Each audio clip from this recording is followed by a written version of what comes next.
What's going on? Derek, we've traveled into the city. We are excited to be here. We have 2 new guests, and we have 1 ghost audience member who's watching from afar. So thank you all for being here. But we'll start with introductions, titles, if they do exist. If not, no problem. Who are you? What do you guys represent? And we'll dive right in. Hey, thanks for coming. Thanks for taking the time to come down. And thank you to the whole audience, because Buffalo has very much supported us for many, many years. It's amazing. My name is Robert Geist, and I work at Camolots, Camolots. And Camolots is a military surplus company. We are a Army-Navy company the Army-Navy business is very old, since World War II and a little bit prior. And we've been in this business for many years, and we've serviced Buffalo, we've serviced New York City, we've serviced Toronto. And those were just our retail sides. We've serviced the entire world. But we're loving servicing them from Buffalo, New York. And we love the city, we love the enthusiasm, the military history, the history of lineage with families that have served since the Civil War and prior, long history. And so we honor a lot of veterans, we honor a lot of people that served, and also honor the people of Buffalo, because the people really are sincere, very heartwarming, and it's just a great place to live, great place to raise your kids, and we love it. We love our customers that walk in. We hear a story from each one of our customers. It gives us enthusiasm each day from all the stories, all the interaction, all the wonderful energy that comes into our retail. It comes into our life, gives us life. It's fantastic. Thanks for taking the time. Of course. Of course. Yeah, and I'm Richard Geist. I'm the youngest of 3. My much older brother, Robert, I used to be his assistant, but now I'm his boss. Maybe. That's debatable every day. It changes, being in a family business. But we've been in this business since we were born into camouflage diapers. Our father saw an opportunity for sustainability back in the 60s. He saw government waste through their purchasing, and he started buying. His first deal was 5,000 combat boots in Canada, and he flipped that deal, paid for his wedding, and bought a T-Bird convertible with the change. Nice. That's how it all started in Toronto. We've been in this business from a retail point of view, with stores in Toronto on Yonge Street.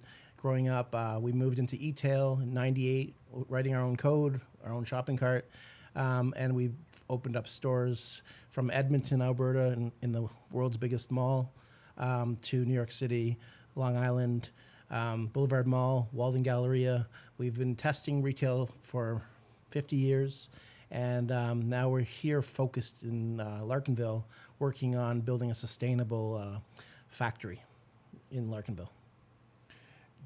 Okay, so there's so much to dive into. So I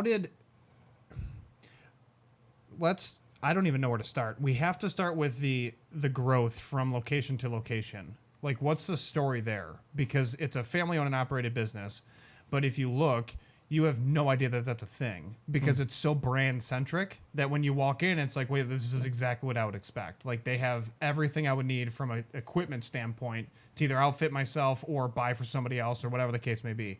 So how did you start with one location and then grow to so many different cities and countries with actual brick and mortars?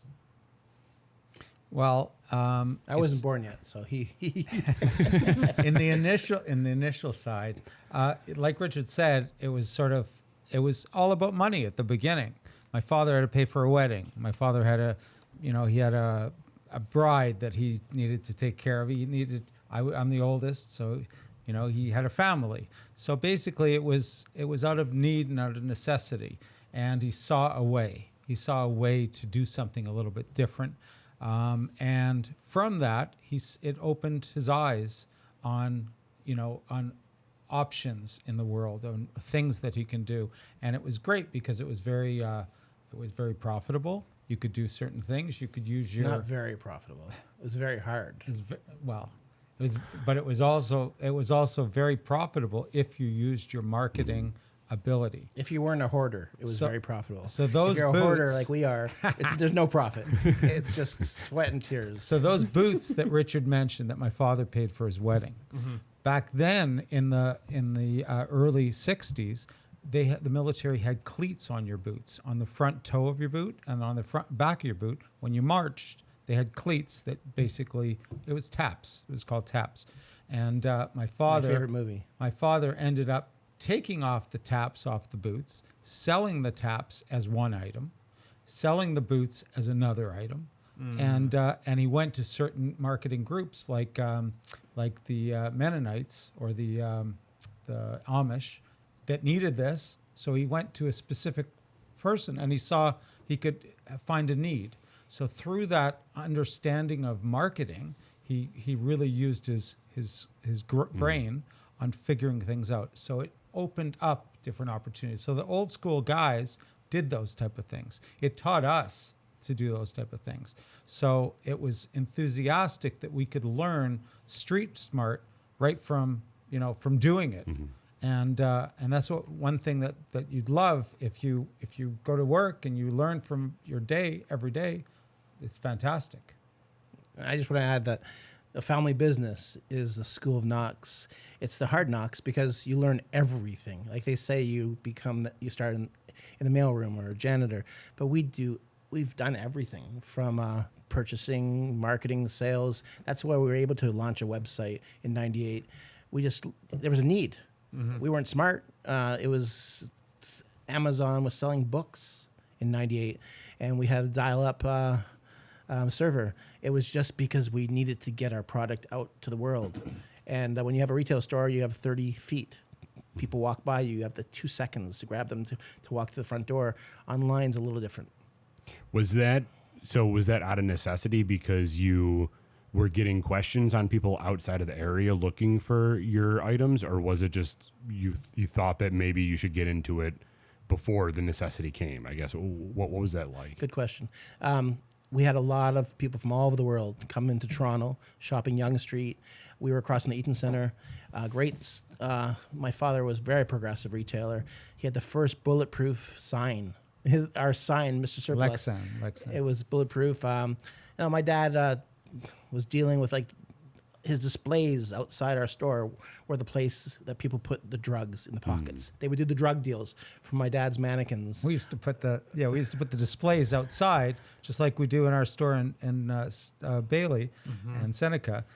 They put the drugs in the pocket. The drug guys we didn't figure this out for years. Yeah. But they used to put their drugs in the pocket so they don't get busted, and then they come and grab the drugs and take it out. Anyways, that was a good segue. So necessity came because there was tourists. The Americans, come to Toronto, the Europeans, the British, and we were like, how do we get to them? So my dad was doing mail order. He used to do magazines and black and white pictures, and he used to sell to the Eskimos up north. We sold across the country, Canada, and then we had to break into the American market. That's how we found Buffalo. Yeah, so obviously Toronto's literally in our backyard right now, and whether you guys are honorary Americans or we're honorary Canadians is up for debate, but was that just that easy transition of Buffalo's right there, so let's just go there? Or were you ever thinking about a different area in the United States to go to? It's the Beacon. It's Buffalo. It's right across the water. We saw Irv Weinstein reporting on the corner of Genesee and Dote, and we always saw these buildings burning. A lot of wood buildings in Buffalo. But we grew up honorary Bills fans. Like we would follow everything in Buffalo because it was America. It was like we had 30 million people, and you guys at the time had 10 times that. And it was the biggest market in the world. And if you're in business, you need to break into America. And I remember opening up our New York City store on 8th Street, and I remember NYU asking me to do a course, and I remember teaching, and this was probably 2000, teaching the merchants of the village what an email, what a website was, how important it was to be online. My course was be online or join the unemployment line. Wow. Yeah, back then. Yeah, which is, So I mean, pretty much what happened. Yeah. The original learn to code right Right. there. Be online or be unemployed. But everything we've done in our lives is out of necessity. Yeah. There's no brains. Our father was the smart one. Our mother's the hardworking one, and she's the biggest heart in the world. And she's known for serving Michael Jackson. Drake is a big fan. Usher loves my mother. My mother was a service person who would hug her customers. She just was a natural. And people, Aviva is my mother, and our father's in heaven.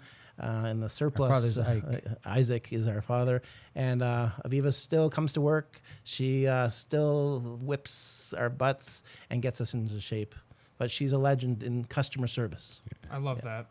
So your website really allowed the growth from, to open up other storefronts due to necessity of need. Yes. Like literally because you were web- getting more orders from there. Yes. Yeah, the website was a big growth. Yeah. But our retail side was also a big growth because people used to come into our store. People came in from all over the world. We had people come in from Ireland that took a trip specially to come to Toronto to see us. That went to New York City. The first place that they would go is the 8th Street store. They would, if certain people are collectors, they would fly in from France and they were going to go to a collecting meet.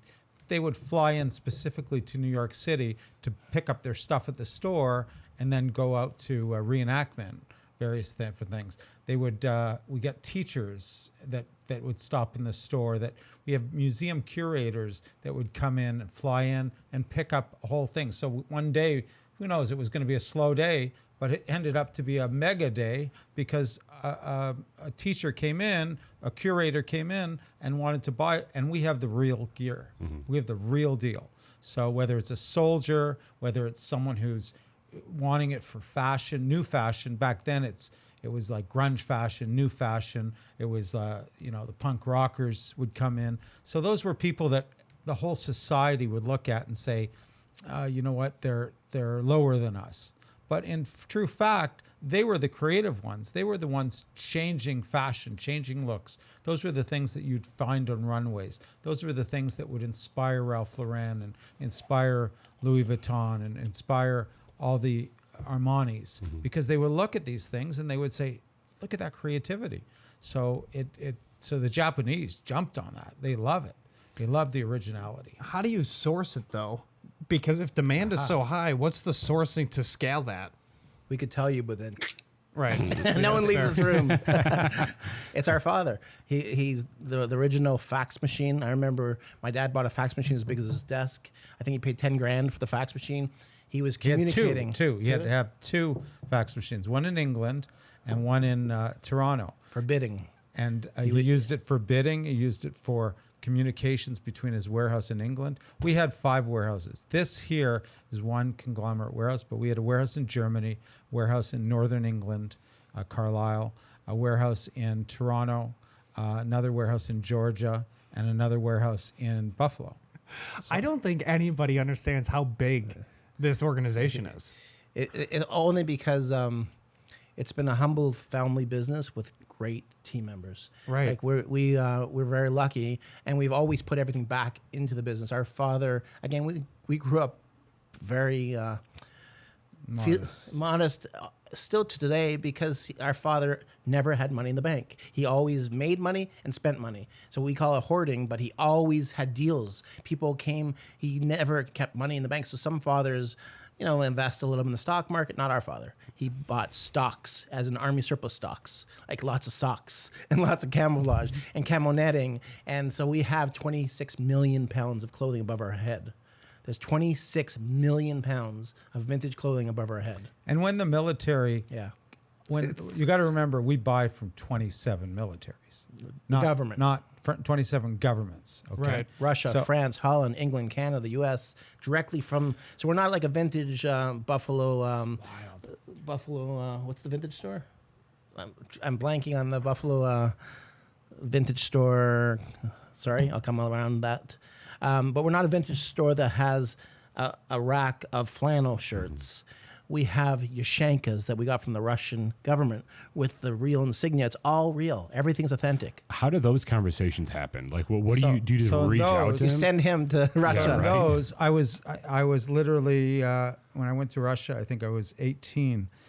It was when He wears his glasses. Paris. Like that. Sorry, That's what he does. Perestroika happened. That's how he got the Russian deal, honestly. No, Perestroika happened, and I was literally on the phone on the back dock here and speaking to guys that were from Texas but living in Russia.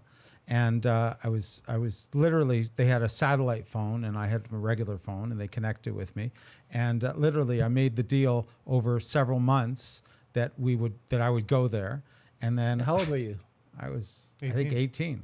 I think I was maybe even younger, maybe 17. 17. Anyways, so I made the deal. I knew what I needed to do. And the goods were sitting in Lithuania, but the guys were in Moscow.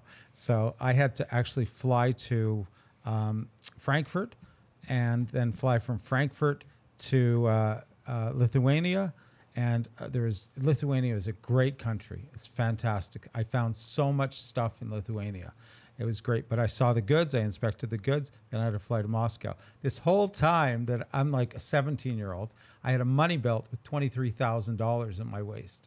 The whole time I'm in this country. But they gave you a bodyguard. Because I couldn't transfer money. You couldn't transfer money through the banks so easy back then. It was like crazy. So I actually had. But they gave you a translator. They gave me the whole crew. They gave me a whole. They took care of me really well. They loved it. Like the government did? Yeah. The guys that I made a deal connected me with the government. Got it. Okay. So they took care of me really well. It was like crazy, and I didn't know what I was going up against. And we came back with all the Yushenkas. But the whole thing is, we didn't just load them in a container. I had to learn to load them in a container. I had to make sure I followed that container with a truck to the customs. I had to speak to the customs guys in Russia. Okay, I'd make sure it went through. Okay, that took a little bits, you know. And so then I had to make sure that the container was after that loaded on the vessel. So I had to like make sure all this was in place, and then the vessel left. I had a bill lading, so it was like easy at that point. But really, that was my whole rudimentary understanding of what logistics is: doing it yourself, loading the container yourself, making sure it gets through customs yourself, and that's how we learned it, just through the basics. So, like, how do you even price this stuff? Like, do they just give you a quote and you're like, sure? Because, I mean, now you guys probably know what things are worth. But back then when you were 18, 17, how do you gauge how much a Russian military outfit is? You know what? Sometime back then, after Russia was falling apart, money was of value. It wasn't the goods. The goods were of value to us, but cash was of value to them because they needed money. The country was falling apart. They didn't know where their next meal was coming from. But we're talking about generals, and we're talking about admirals. We're talking about big people in the Kremlin and various different things that you had to make a deal with. But they still had to take care of their soldiers, and they still had to take care of the different people. So the money had to be still dispersed. Even though the government was falling apart, they still had to take the money that you gave them from buying an item, disperse it to their soldiers. Otherwise, the soldiers' families aren't going to eat. And tell them about how they offered us. So we only buy clothing, everything. My father he never does weapons. So the closest to a weapon he gets is a shovel, which some soldiers say it's the A best. lot of their weapon best accessories like straps and things like that. But pistol holders. But I'm just saying, Russia, we were buying clothing, and they offered us a battleship, real battleship. Submarine. Submarine? Submarine, yeah. Okay, he was there. It was me. It was me. It was me. I'm sorry. Was it for the scrap metal? No, well, generals would come in and they would offer me chests of stuff, like unbelievable amount of stuff. And I was buying a lot of clothing, a lot of equipment, a lot of badges, a lot of stuff that I needed, stuff that I didn't even know what I needed. I bought, but one guy came in, and of course everything's translated. I don't speak Russian, so one guy came in and he knows this guy's from this big guys from the United States coming and everything like that. The So he's- 17-year-old. So he's and I'm sitting there in this big lawyer's office. Okay, this guy gave me like a satellite phone, 3 phones. There's secretaries out in the other room. Like I didn't need all that, but anyways, I'm sitting there. This guy comes in and he starts offering me all sorts of like stuff that Weapons. I didn't even know. And then he showed me a picture of naval vessels, and he showed me a picture of a submarine. Okay, it was an older submarine. Okay, and I was like, okay, I'm gonna just entertain myself and talk to him about this and everything. And it started as a sort of a joke in my head. Okay, and it started as a joke, but it ended up me finding out all the information about the submarine that I ended up figuring out how to get that submarine from Russia through the Panama Canal to San Diego Harbor, and it's still sitting there behind the Queen Mary. Yep. Right now, it's a museum. It's there. It's sitting there, and it's wild. it's there. It's hilarious. But it actually started as a joke in my head because I didn't come there for a submarine. And you didn't make money off that. That was No, just I you had to connected. negotiate the You whole thing. I connect- had to connect the dots. Yeah. That was crazy. I had to connect the dots between who needed it, who needed this, who could do this, who could put one and one together, and that was like crazy. Can you imagine that discussion when you're back in the States and you're like, got a lot of clothing, also got a submarine, who wants it? What is happening right now? What does your contact book look like in your phone? His is Shit. crazy. What is Crazy. happening? Well, I asked Richard to take my contacts and put them on a spreadsheet so I could put them in an actual book and then flip through it and stuff. But I have now everyone has an iPhone and everyone looks at their phone and we all get these spam calls and stuff. I've eliminated that well early on. Every single person I spoke to since I got this iPhone, I put their name in, I put their contact in, I put their information in. So I have like 16,000 in there, but they're true, other than customers, sometimes I'm calling customers on the phone, I put their information in too. So it's a habit now. So it's great. My contact list is huge, but my business contact list, my purchases contact list is smaller because I've networked with people. They know who I am. People in the world know, they'll call me on the phone knowing what my resources are, knowing You who I need can a connect wide with. angle lens for his ego. It's true. No, but other than that, you guys, the Russia part isn't exciting. It's quite boring. The most exciting things are customers. Our customers and are and our team members. Like we have a lot of refugees now. We bring into Buffalo, and these guys are from Afghanistan. The stories that they have, the struggle that they have to get into this country and escape, like it's unbelievable. And they work so hard, and we're so grateful to them. And we're here partially because of them. They're so hardworking. We went through COVID; it was tough, and we had them side by side, getting us through. And that's just the people they are. So it's an interesting business, but it's a hard ass business. The Army surplus business is not an easy business because you're buying distressed clothing. We're in distressed areas. We're employing distressed people, and we're dealing with distressed garments. Yeah. But it's all the beginning of sustainability. Our father knew don't waste anything. So he was the original sustainable guy. Now everyone's thinking recycling or sustainable.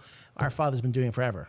So to that point, I mean, when you go and you buy some of these items, are you looking for non-distressed items because like that can't be resold as a shirt because it's ripped? Or like what is the process for bringing something back to life, if there's anything? Yeah, like the QC behind it. Yeah. You're saying what do we look for in the purchasing Yeah, side? like if you Well, have something that's completely shredded, you're not going to buy that. But would you buy it and then sew it or like bring it back to life? Okay. So I look at it as the full aspect of everything has value. It's what marketing and what you put into something and what demand there is out there that you can guide down the right path. So it doesn't matter what's offered to me. I just got to find a path that it has to go. If something comes to me and the military has demilitarized it by, let's say it's a camouflage and they don't want it to go to terrorists, so they slice it, they cut it. I might turn that into a bolero jacket. If the cuts are below the pockets, I might cut them into a bolero jacket and make it something cool for women. so that it becomes a cool item, but it's not wasted. Now, the bottom part of the bolero jacket, that might be turned into a scarf or a handbag or something. So now you got a bolero jacket and a short little handbag that works well together for some, young person who wants to have something interesting. So we have to take the item and The audience is saying, market let it. Richard speak, because 70% of this interview has been Rob. But I just want to say that an Army surplus store is such a unique store. An Army surplus store is utilitarian. It has workwear. It has military surplus. And it has Levi's. When I opened up Manhattan Mall, that was our first store in Manhattan, the Simon family, they have many malls. They discovered us here in Buffalo, and they said, come to Manhattan. They gave me a store in Manhattan Mall, a big store, 1 year rent-free. So Betsy, she was my first hire, 19 years old, out of University of Buffalo. Betsy Friedman, everyone know Betsy. She now still works after 30-plus years. She's living in Brooklyn now, and she's our head salesperson, customer service. And if anyone knows Betsy, she's Betsy at Camolots.com, and please email her and say hello. But Betsy and I jumped in our car. We took a cash register. We winged it, and they gave us a key when we arrived to Manhattan. He shipped in the goods. We set up the store. No planning. We did it like that. No budget. We just did it. Someone gave us the keys to a store. We have the goods. We have some fixtures, and we met the truck what Rob shipped in, and we set up a store a couple weeks, and we were selling. It was $1 million plus store in the first year. Out of nowhere, in the 6th floor of Manhattan Mall in 33rd and on 6th Avenue. right across Macy's. Right there. We were selling Carhartt, Dickies, Leatherman. All the tourists would come in with bags before the internet. This was in 98. They would come in with all their bags and they'd buy all the Leathermans. They'd buy all their Levi's. They'd pile them up, and they would take them back to France and England or wherever. So that was a huge store. And I was 25 years old, and I opened up in Manhattan, and that was a lesson. I was in Ralph Lauren's office a year later, sitting with Ralph and pitching him to help us expand a concept, which I call Tank. Not many people know Tank because it didn't come. It was a Army surplus store reinvented. It was kind of like a Banana Republic safari store like they used to be. And Ralph loved it. We pretty much made a deal, and a few months later, the towers fell and changed the world. Sure. Yeah. So we were there on 8th Street watching the towers fall, and Uncle Sam's on 8th Street, which was a McDougal on 8th Street. And the towers were right there. We always watched them out our store right there. And September 11th happened. The night before, I was at a Michael Jackson concert, and I got some good tickets because we had some great connections to the music industry. And I dressed up in my Air Force shirt that said "Death from Above." September 10th, 2001. It was studded. I had my cowboy hat on, camouflage cowboy hat, and I watched these towers, and I ran down Park Avenue to my store because I slept at a friend's house up north. And all my team was there, and our store never closed. We serviced all the firemen. You know, they needed socks. They were wet socks. They needed, we gave them, Rob was shipping. We were the only trucks that were getting to Manhattan because the bridges were closed was from Buffalo because we were getting so many supplies. We were getting knee pads, elbow pads, coveralls, face masks, basic stuff that they couldn't get, cots because they were sleeping in the buildings downtown Manhattan. But we were, for months and months, we never closed. We were there. I don't know how I got into that from Ralph Lauren, but Ralph was a mentor of mine and ours. And this business, an Army surplus store, that's how I started, touches everything. It's not a normal business. We're able to service. So we were taught how to speak to a stranger. It could be Ralph, and it could be a homeless man. And our parents taught us everybody's the same. Mm-hmm. And that's the most exciting thing in my life is that we treat everyone like the same. Well, that probably leads to the success too, because the more that you treat those people differently, regardless of where they're at on the spectrum, then you approach those relationships differently. And then you might try to like use the Ralph Lauren differently than you would use a customer. And then that's how businesses fail because you don't treat everybody the same. True. Very true. Yeah. So that whole time when you were in New York City and saying that you had these connections to the music industry and all that stuff, what was the first like, wow, this is wild moment where somebody that did have status was using your stuff? Do you remember that? Mine. Well, I don't know. Wu-Tang Clan they loved our stuff. Yeah. Wu-Tang Clan was using it for everything. It was on all the magazines. It was everywhere. They just came in always singly or groups, and they built their whole brand. They had a huge brand, and they built their whole brand, and they really taught us a lot of things along the way because they grabbed this and grabbed that, and they loved it. So Well, how do you even remember all of it? Because if it's Madonna, if it's when I was 14 years old in our Toronto store, I remember Michael and his brothers. My mother was serving them. Michael would buy a lot of his military jackets, and all the brothers bought flight suits that time. But I remember Michael asking me how old I was, and I was learning cash register, and I said 14, and he gave me 14 $1 bills, and I still have those 14 American dollar bills, and it was out of the Toronto store. Or Roger Daltrey from The Who had his last concert in Toronto, and he asked my mother on a date, and she said, "Can I bring my 3 sons?" And suddenly, he said no. I wasn't so interested. But this business, it opens up the world. If it's Bono and U2 coming into the store, and I was a huge U2 fan and became very close with the band because we outfitted them, or if it's Naomi Campbell on the red carpet, or if it's doing Steven Spielberg Saving Private Ryan, this business it's a small, no one talks about the brand because Mark Jacobs isn't going to tell you he's wearing a Uncle Sam's web belt, or he's not going to say I bought my combat because they want to take the credit. Steven Spielberg isn't going to give you tell you exactly where he bought all his props. So we've always been the small, the brand behind a lot of things. Now, speaking on film, Buffalo's been doing a lot of work with film, Yeah. more recently than before. How has that impacted your business?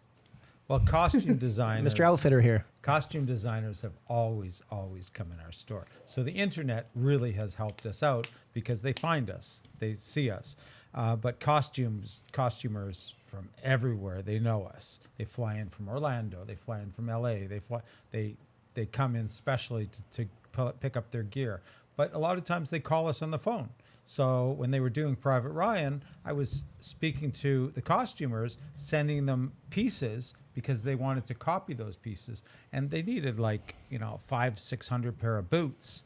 And we could get them a lot of boots, but they had to be specific and they had to look specific. So to take those specific things and find them a supplier that could make it in India or Pakistan, we would do that. We would coordinate that so they would have it for the set. But it took a year before they actually, it was a long resource. So last month we did A Quiet Place 3. They came up from Manhattan. They jumped in a car.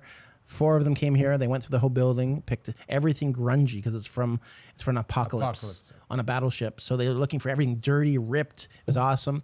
And then they sent in another crew, all the props. And then they sent another one who does the set. So 3 different groups came in here buying things. And then also we just 2 days ago, Rob and I and a few of us went to A Few Good Men on Broadway in Shays, and Rob did all the outfits. So that was my first time that I did a full cast. So I've done things with all sorts of things. Eddie Van Halen called me on the phone once. I was late for a date with my wife. She almost divorced me. She did divorce you. Well, she divorced me afterwards, not during that.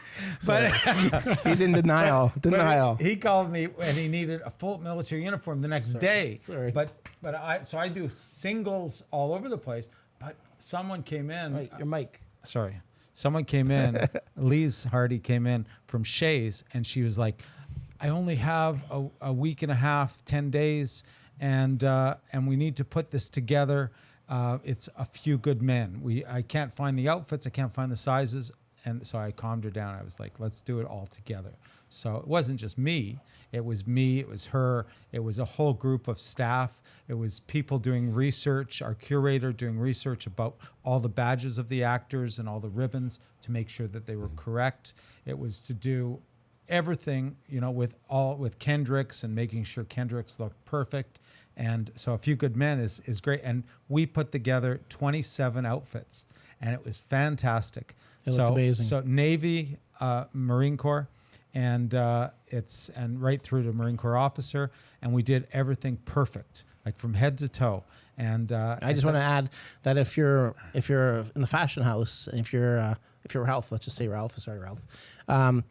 If you're doing a fashion show, it doesn't have to be perfect. When you're doing military, you don't want to offend military people. You don't want to get a uniform. You don't want to get a ribbon wrong. You don't want to reference anything incorrectly, because that's not good. Yeah. It's honor, and you have to honor their service. It's incredible. And this is and if you look at the stage was all about honor.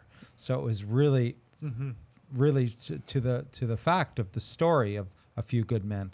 And it was great because I forgot that part of the deal was that they would announce at the beginning a thank you to Camolots and a thank you to the Geist family, and they did, and I felt amazing. I felt very proud that we were all there and saw it. My mom was there. So the whole business of Army surplus, don't name any names, but like, is there competition out there even for this, or are you guys but are you a victim of starting out so early and being one of the only people in the business at that time, and that's how you guys grown? I'm just very fascinated on that growth pattern, because I mean, when he was telling me how big you guys are, I'm just like, I don't even understand how that's possible. I'm going to answer, and Rob, it's funny because since our parents started this, we were definitely ahead of the time, but it was retail, and it was.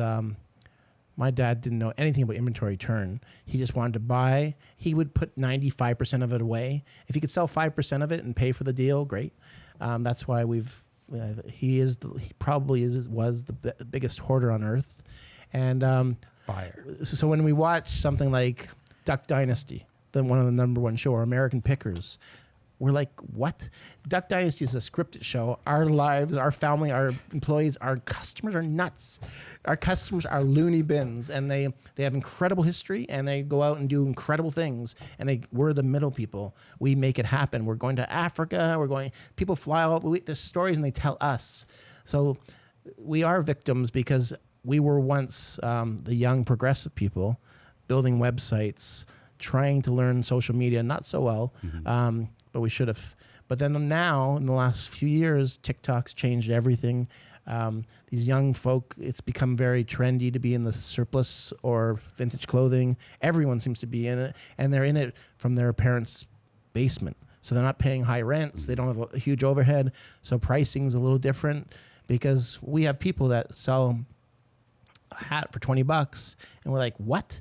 We'll buy it off them because we have to sell for 40, because our cost might be 15, our transportation might be 5, our labor, our overhead. We have real overhead where you're dealing with people who just do it for almost hobby. You can't. It's not fair competition, but that's the world now. There's no gatekeepers.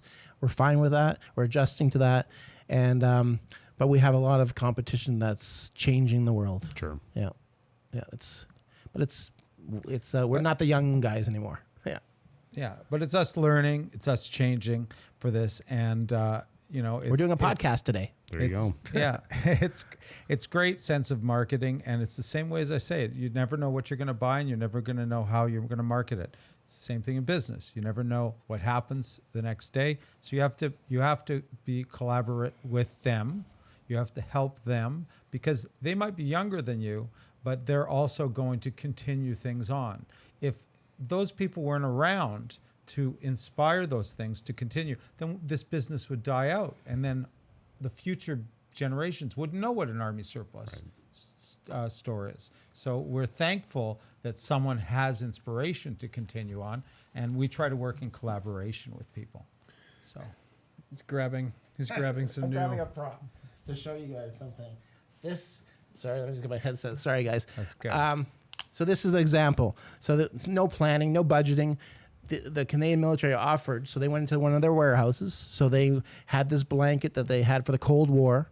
This blanket's dated 1954. They come in sealed, wax-papered cases, so they're brand spanking new. The Canadian military offered it up for sale, and we jumped on the deal because we know a wool blanket. It's 100% wool. It's made in the 50s. They're dated from 1950 to 1960. They're made in Canada. And some have lines, some don't have lines, but we bought 20,000 of these. And what it's buying 20,000 blankets, he killed me because logistically, financially, it's tough. You can't plan for that. Budgeting to me, it doesn't even make sense to budget. People budget in business, and I'm like, it's fake. How do you make 6% of this is going to go to marketing and 3%? We're all over the place. If you showed me tomorrow a good employee, I'd hire them. Like, there's not a budget. You hire from the heart. You don't hire from the resume. You don't hire from need. If someone needs you, you sometimes say, okay, come on. We're hiring people. Some people come to us and they're homeless and they come off the street. We have retail stores. We meet a lot of people. They're veterans. They need help. So this whole business is erratic, ridiculous, and nutty.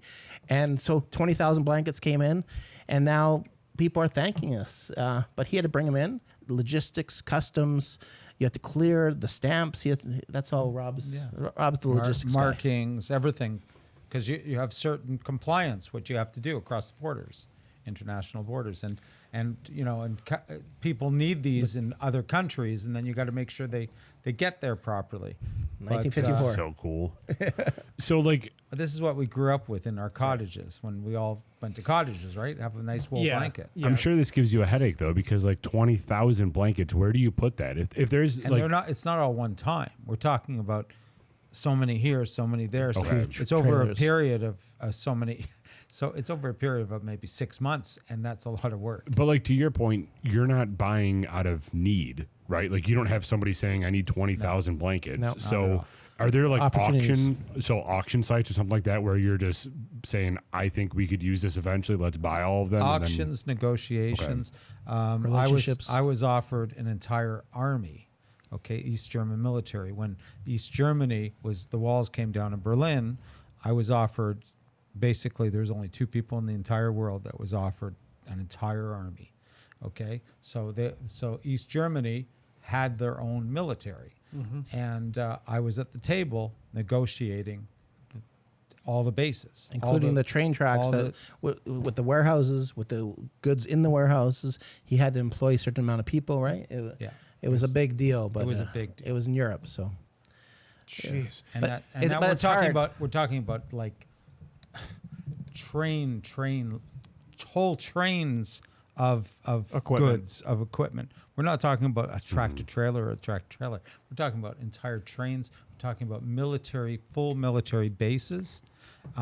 Them giving me a couple military bases with the deal, so I could have the military bases as a warehouse, and me employing the East German civilians that needed money because that's what was happening. They needed work.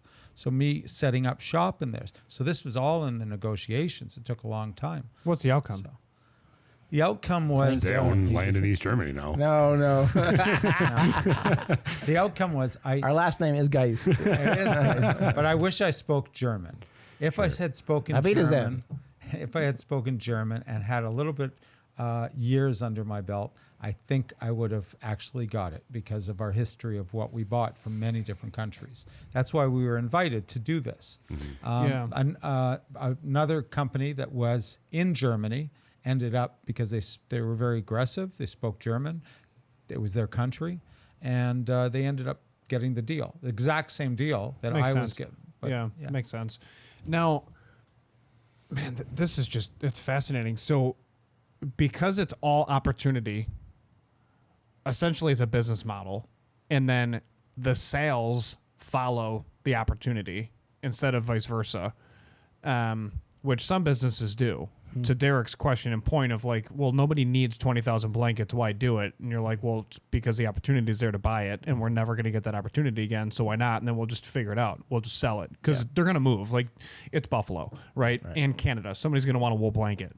It's just how do we do it quickly so we're not storing it all, which leads us to this facility because it's a facility. This isn't, it's a building, right? There's some stairs on the inside, but at the end of the day, this is going to be something crazy. So why here? There's other spots in the city, but you chose here, which is Larkin.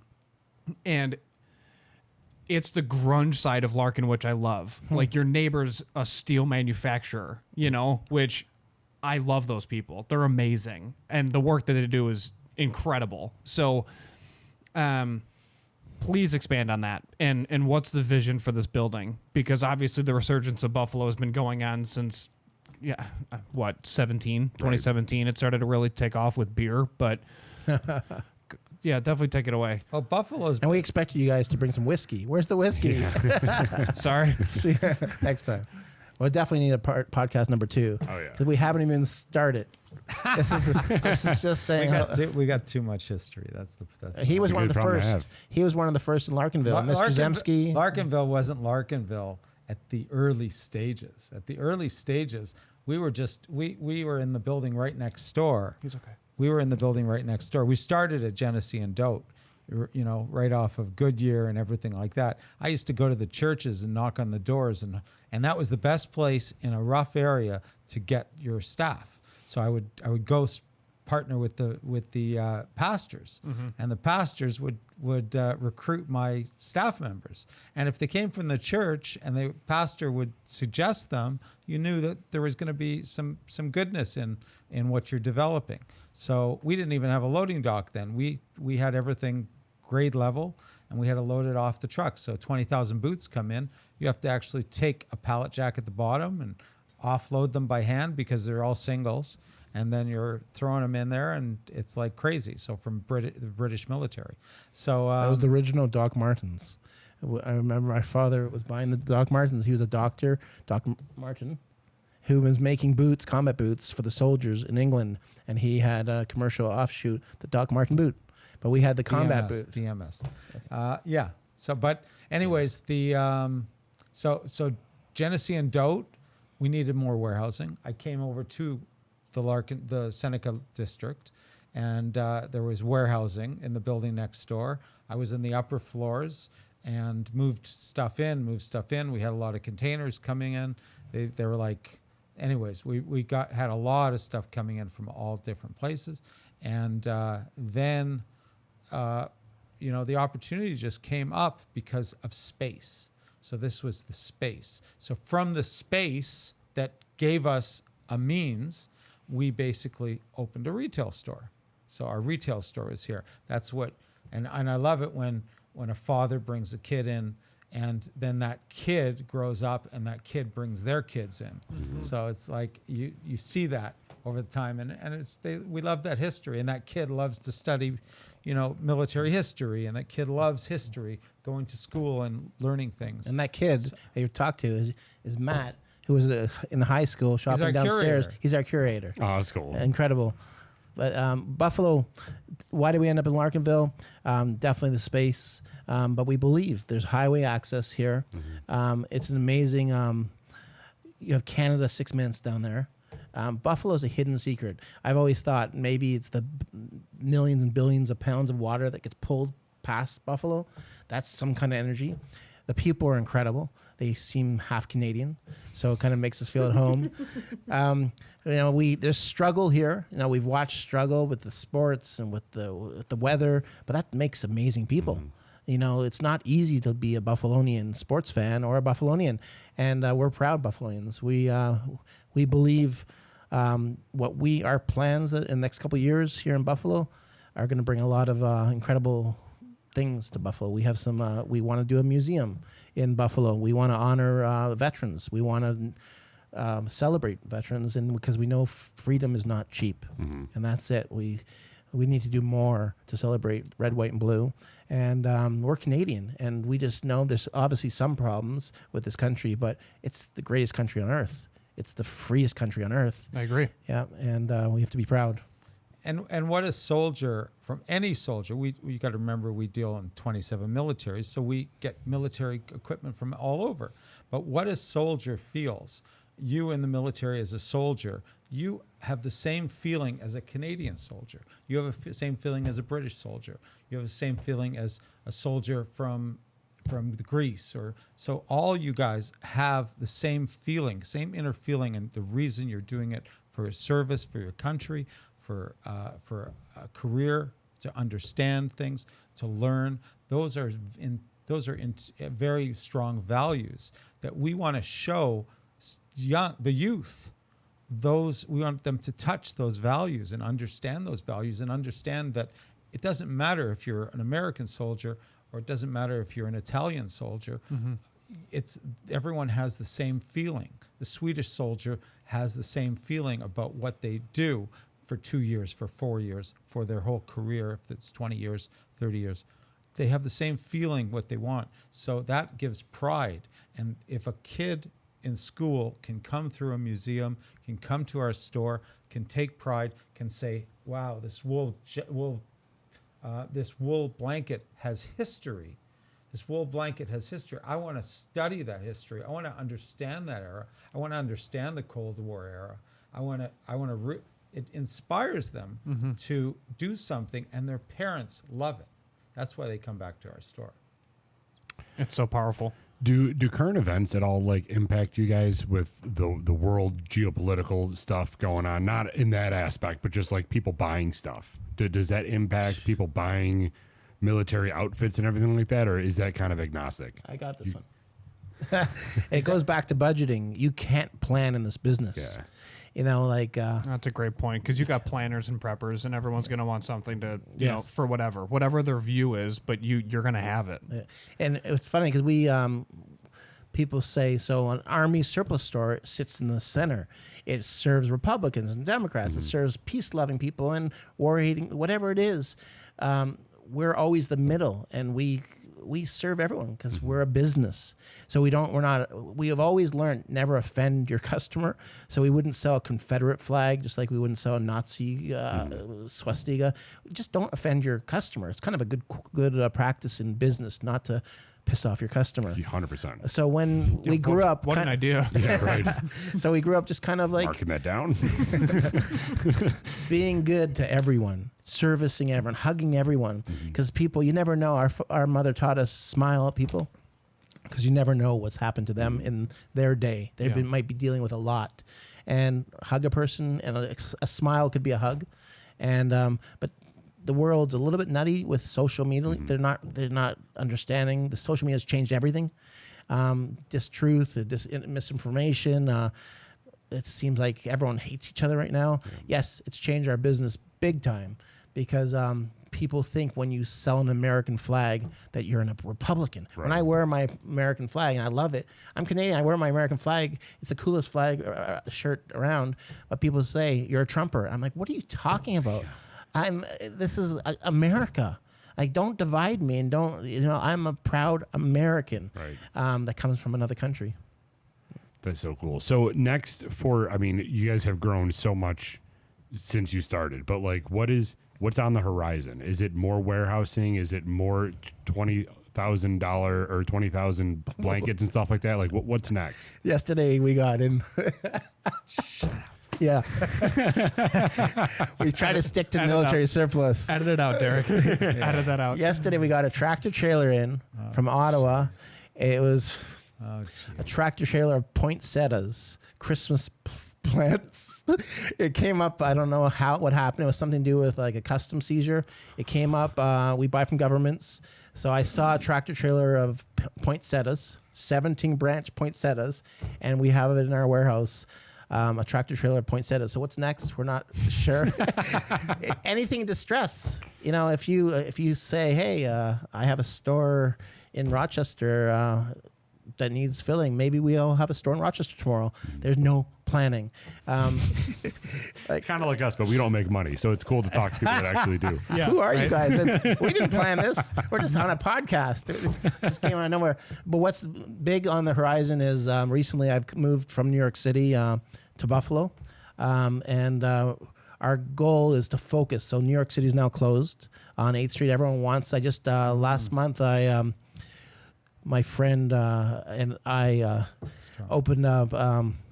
We were doing it for many years. 8th Street is Jimi Hendrix studio sits on 8th Street, and we had a campaign called Jimi Hendrix Way, and you can go to jimihendrixway.com, and we were fighting to co-name 8th Street Jimi Hendrix Way after. So 10 years ago when we did this, we got 80,000 signatures from all over the world, and de Blasio, the mayor, said Jimmy had nothing good to do for New York City. Like, he opened up a studio. 3 weeks later, he went to England and died. So they killed our idea.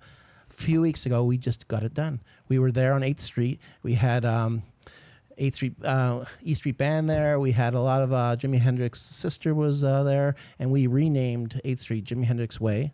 It's official. We put the sign up, and that's pretty amazing. You should Google it. But what's next on the horizon? We closed Toronto. We're focusing on Buffalo. So we're reinventing the warehouse. We want this to be the biggest distribution center for sustainable clothing in the world. We want to take this blanket and we want to do other things to this blanket. A poncho. This blanket could be turned into a poncho. It could be turned into your whoopee. It could be turned into your most favorite thing. But I've sold this blanket to Greg Loren, and Greg Loren takes this blanket and lines his jackets that he sells to Barney's New York, which Barney's New York's not there anymore. Barney's New York's going to be Naples, Florida. They're reopening in Naples. They are? Yeah, Okay, I didn't crazy. know. So this, And so Greg Lauren is people Ralph's nephew. People use that for something else, Right. So upcycling, but there's a huge growth in reinventing different things. So this is finally connecting now. I don't know why it took me an hour to do it, but you're not buying the blankets for the blankets. You're buying material. Yes. Yeah. Yeah, That makes a and the ton of blankets sense. because Sure, yeah. If somebody wants to buy a blanket, great. Yeah. But also, this could be used in so many different areas. Different marketing side. I got We're you. using the marketing brain. Yeah. We're doing that same thing that my father did with the boots, taking the cleats off, Right, finding yeah. another customer. They buy magazine pouches and grenade pouches not to fill them with magazines and grenades. Well, obviously, They that's attach the- it to yeah. a jacket because it adds a layer of fashion. But the blankets, And you then can I buy the arguably- grenade pouch because mine fell out of a bag one time and I needed it for True. turn-in. True story. It's the best thing in the world. great customer of ours have supported us for years. That's it. Yeah.